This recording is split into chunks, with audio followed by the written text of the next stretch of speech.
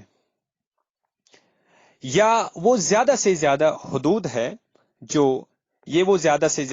ہے جو رہبانیت کے جذبے کی تسکین کرنے کے لیے اسلام میں مشروع کی گئی ہے۔